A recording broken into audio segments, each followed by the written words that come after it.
جنہوں نے دعویٰ کیا کہ میں کیا ہوں؟ مہدی. جس نے بھی دعویٰ کیا نا میں مہدی ہوں، وہ تو ہے ہی نہیں، وہ تو مہدی کے علاوہ کچھ بھی ہو سکتا ہے. تو حضرت مہدی، کیونکہ جب امت میں بہت بڑے پیمانے پر جہاد ہوگا تو لوگ امام مہدی کو تلاش کریں گے، اور پھر طواف کے دوران ان کو پہچانیں گے امت کے علماء صلحاء، پھر ان کو جہاد میں امیر بنایا جائے گا، پھر وہ ان کی قیادت میں لڑائی ہوگی، پھر وہ دمشق میں ہوں گے. تو وہاں ایک مسجد ہے، اس کے بارے میں یقینی تو نہیں کہا جا سکتا، لیکن بہت سے علماء کی رائے کہ یہی مسجد ہے، واللہ عالم. کبھی میرا دمشق جانا ہوا تو پھر میں تحقیق کروں گا اس میں کہ یہ ہے کہ کوئی اور ہے، کیا کیا روایت ملتی ہیں ابھی ہمیں اس بارے میں. تو حضرت عیسیٰ وہ حضرت مہدی عصر کی نماز کے لیے کھڑے ہوں گے امامت کے لیے، اور اسی دوران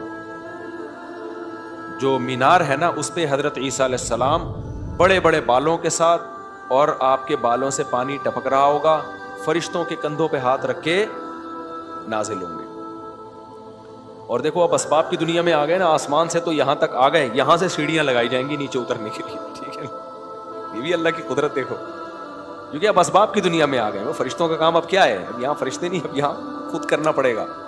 تو پھر جب نیچے اتریں گے تو حضرت مہدی ان سے کہیں گے کہ آپ نماز پڑھائیں، تو وہ حضرت مہدی سے مصلی نہیں لیں گے. کیوں؟ وہ اگر نماز پڑھا دینا تو یہ اس کی علامت ہوگی کہ روحانی قیادت اب عیسیٰ کے ہاتھ میں آ گئی ہے، جبکہ روحانی قیادت اسی امت کے ہاتھ میں ہی رہے گی. سمجھتے ہو کہ نہیں سمجھتے؟ اسی امت کے علماء صلحاء کے ہاتھ میں رہے گی. تو ان کا کام کیا ہے؟ بھائی میں اس لیے نہیں آیا کہ تم میری اتباع کرو، بلکہ میں تو خود پیغمبر کی اتباع کروں گا، نئی شریعت لے کے نہیں آیا. نبی نے فرمایا، بخاری کی حدیث، لو کان موسیٰ حیا لما وسعہ الا اتباعی، اگر موسیٰ بھی زندہ ہو کے آ جائے نا تو میری اتباع کیے بغیر ان کی بھی نجات نہیں ہو سکتی. تو اسی شریعت کو فالو کریں گے. تبھی میں کہتا ہوں حضرت عیسیٰ 4 شادیاں کریں گے. عیسائی لوگ کہتے ہیں نا حضرت عیسیٰ نے نکاح نہیں کیا تھا، بھائی وہ تو یہودیوں نے ان کو فرصت ہی نہیں دی. جب نازل ہوں گے نا تو چونکہ نبی کی شریعت کو فالو کریں گے، تو نبی کی شریعت میں کتنی شادیاں ہیں؟ 4 شادیاں ہیں. تو کریں گے، دیکھنا آپ. یہ تو ہم لوگ ہی پر کم بختی آئی ہوئی ہے کہ شادیوں سے دور بھاگتے ہیں. خیر، پھر حدیث میں آتا ہے کہ وہ حضرت مہدی کی قیادت میں نماز پڑھیں گے، اس کے بعد جہاد ہوگا. تو حضرت عیسیٰ علیہ السلام کے سانس میں اللہ نے طاقت رکھی ہے، آپ کو معجزے دیے ہوں گے.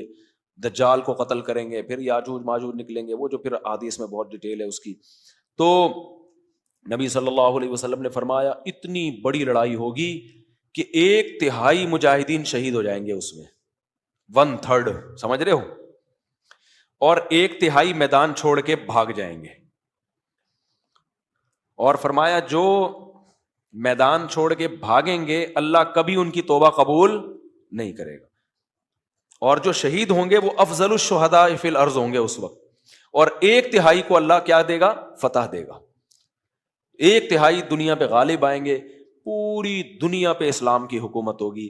اچھا، کمال کی بات یہ کہ یہودی بھی انتظار کر رہے ہیں، عیسائی بھی انتظار کر رہے ہیں، اور مسلمان بھی انتظار کر رہے ہیں. یہودی کسی اور، یہودی دجال کو اپنا وہ نمائندہ سمجھتے ہیں، اور عیسائی کہتے ہیں حضرت عیسیٰ ہماری مدد کے لیے آئیں گے. جبکہ قرآن کیا کہتا ہے کہ یہ سارے عیسائی ایمان لے آئیں گے حضرت عیسیٰ پر، یعنی اسلام قبول، کیونکہ حضرت عیسیٰ تو نبی صلی اللہ علیہ وسلم کی نبوت پر ایمان رکھتے ہوں گے نا.